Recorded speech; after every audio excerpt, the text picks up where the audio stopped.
Have you ever looked around at your own life and felt like a guest in it? Like you're technically an adult, you have the ID, the birthday, the body, but somewhere inside you still feel like you're 12 years old, just waiting. Waiting for someone to tell you it's okay to start. Maybe it's the unopened mail on your counter, the gym membership you keep meaning to use, the relationship where your partner quietly became your manager, reminding you, planning for you, carrying things you should be carrying yourself. If that feels familiar, I want you to know something before we go any further. This isn't about being lazy. It's not a character flaw. What you're feeling has a name, and more importantly, it has a reason. There's a term psychologists borrow from Carl Jung called the provisional life.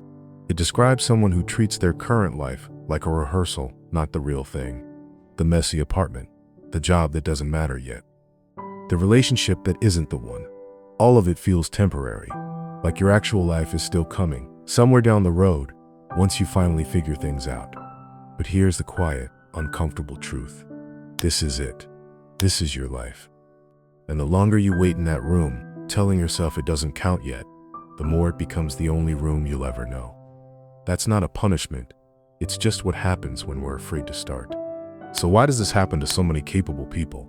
Often, it starts early. Maybe you were the smart one as a kid, the kid who got praised for being naturally good at things, not for trying hard at them. That feels nice at first, but it quietly teaches your brain something dangerous. Your worth is tied to talent, not effort. So when adult life gets hard, and it always does, trying suddenly feels terrifying. Because if you try and still fail, you can't blame lack of effort anymore. You'd have to face the idea that maybe you're just not that special. So instead, you don't try at all. You quit early, or you never start. That way, your potential stays safe, untested, still possible. It's not arrogance, it's protection. There's real biology behind this too. When you're faced with something hard, a difficult conversation, an unpaid bill, a decision you've been avoiding, a small part of your brain called the amygdala sounds an alarm. It doesn't know the difference between this is uncomfortable and this is dangerous. It just wants the feeling to stop.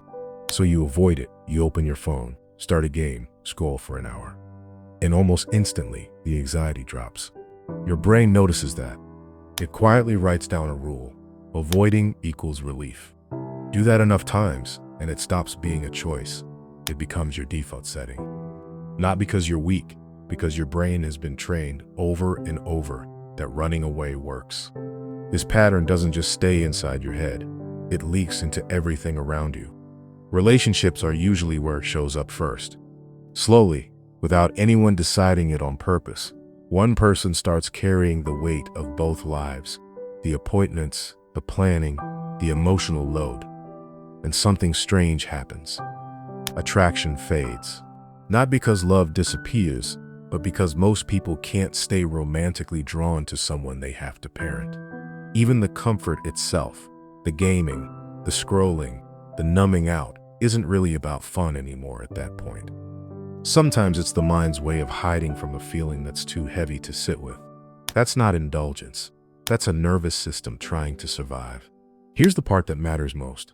None of this is permanent. Your brain is not fixed. It's flexible. Even now, even after years of avoiding things.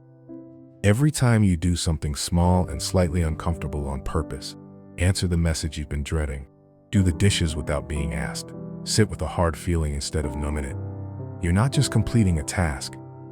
You're teaching your amygdala a new lesson. You're proving, quietly, that discomfort isn't danger.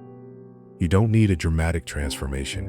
You don't need to become a different person overnight. You just need to stop waiting for the version of your life that feels ready, because it was never going to arrive that way. This messy, unfinished, imperfect moment, this is the life, not the waiting room before it.